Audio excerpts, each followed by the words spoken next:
Morning. Shades here, Shades of Clarity channel, and I'm about to get some of my dopamine. I found a cache of mallow cups hidden since my friend passed away, and I'm gonna hang on to them for a little while, break them out like fine wine. No, not gonna break out fine wine.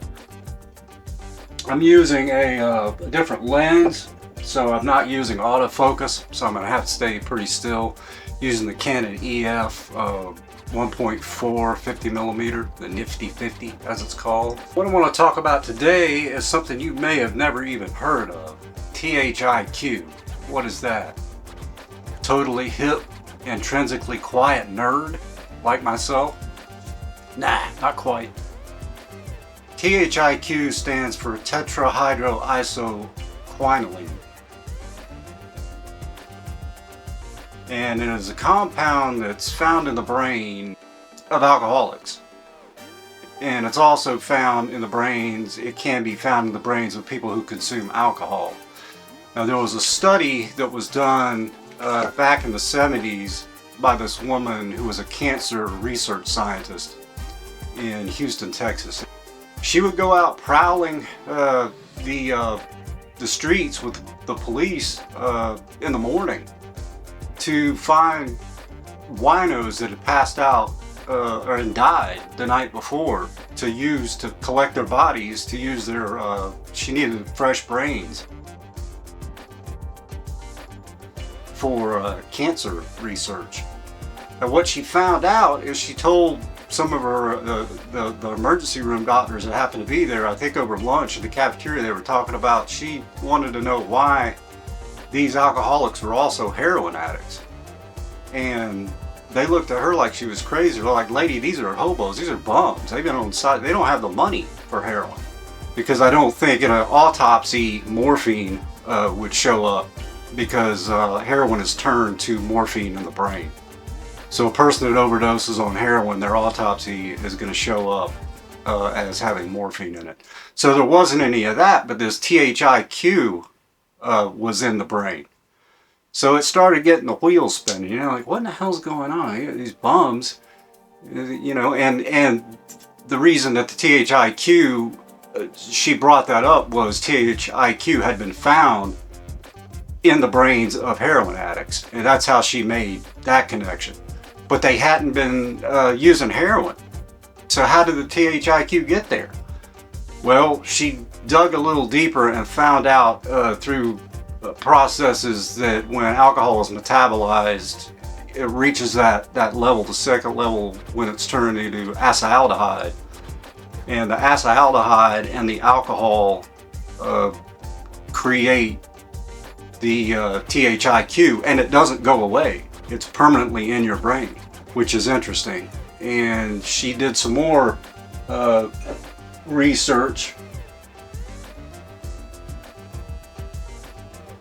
and came to a conclusion that THIQ must be the cause of the alcoholism, thus the disease model, because it didn't appear to be in normal drinkers. There was an absence. You know, the people that just are social drinkers didn't have the THIQ. Now, that's since been debunked because there's a tetrahydroisoquinoline variant called salsuline, and it actually binds to part of the GABA system in some way. I'm not quite sure how that is, but it causes the GABA is to be unaffected, but dopamine production is reduced, or its binding capacity is reduced. So you have that dopamine, THIQ, acetaldehyde interaction. Well, if you have something, and this THIQ is apparently stronger than morphine. So if you have this naturally occurring quote-unquote heroin in your brain that's not going anywhere, then that's obviously going to be linked to you know, problems. That's how that was, that theory of people who don't drink not having the THIQ in their brain, and the alcoholics did. And it was found later on that actually non-alcoholics, if you drink any amount of alcohol, you're going to start forming that THIQ. Now, at the level where the critical mass is reached, and that would be the stepping over period, you know, where you're actually a full-blown person suffering from alcohol use disorder, that the THIQ has reached such a level that now your body is basically craving it the way that it would an opiate or opioid. And one of the reasons that the theory had been debunked was because of the alcohol withdrawal symptoms, and opioid withdrawal symptoms are totally unrelated. And that it didn't show, the study didn't show that non-alcoholics are more likely to become alcoholics or have THIQ in their brains in a higher concentration than a full-blown person with an alcohol use disorder. And a person who may like, it would stand to reason that a person that had this THIQ in their brain would like both alcohol and opiates. But that's not the case either.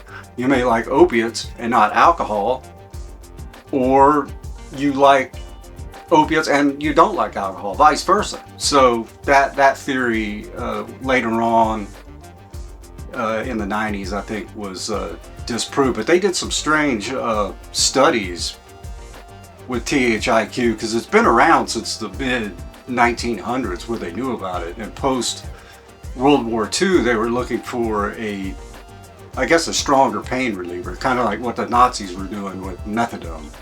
That's how methadone was developed. What they did was they took these rats, and if you give a certain breed of rat a solution that's part water and part vodka, and put it in its cage, it will not drink it. It would just as soon die of thirst than touch it.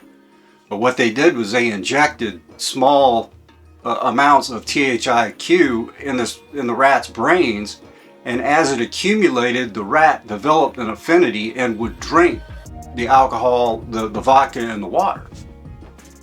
Go figure. What did they do? Create alcoholic rats by simply inducing this chemical into the brain?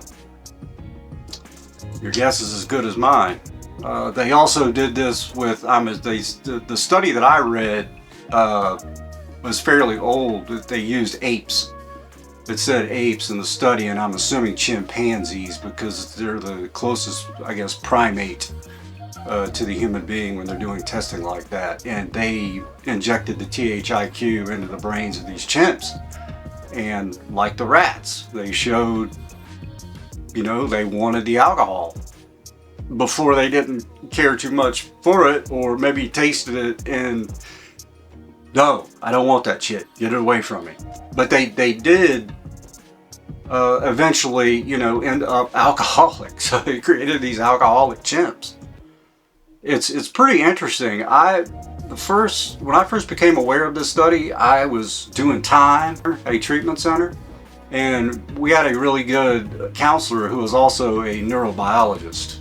And he was always talking about the brain. He would come in and he had a model, a little brain about this size and he was always talking about it. He got in some really, really seriously interesting conversations, and he would use the brain always as a basis of a lesson, or he would tie that in with, opioid use disorder, alcoholic use disorder, any kind of addiction, where dopamine is going to be brought into the equation. But that's it. I just thought I'd let you know about tetrahydroisoquinoline, or THIQ, because you probably never heard of it. I had never heard of it before that counselor gave us a handout about it.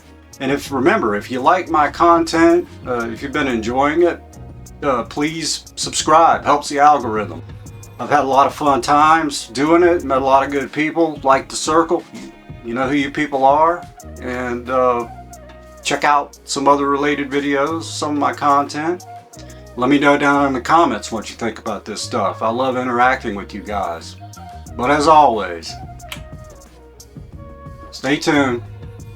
Come back. I'll see you later.